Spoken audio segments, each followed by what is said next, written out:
Ukraine સંઘર્ષ બાદ Russia પાસેથી તેલ આયાત કરવાના મુદ્દે ભારત પર નિશાન સાધવામાં આવી રહ્યું છે. તો આ મામલે ભારતે અમેરિકા અને યુરોપીય સંઘને જડબાતોડ જવાબ આપ્યો છે.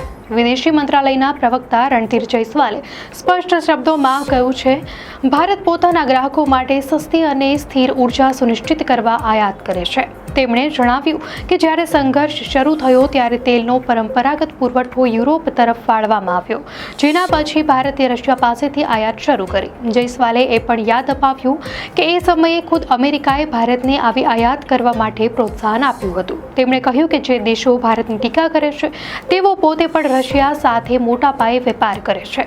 આ દેશો રશિયા પાસેથી યુરેનિયમ, પેલેડિયમ, ખાતર અને અન્ય વસ્તુઓ આયાત કરે છે.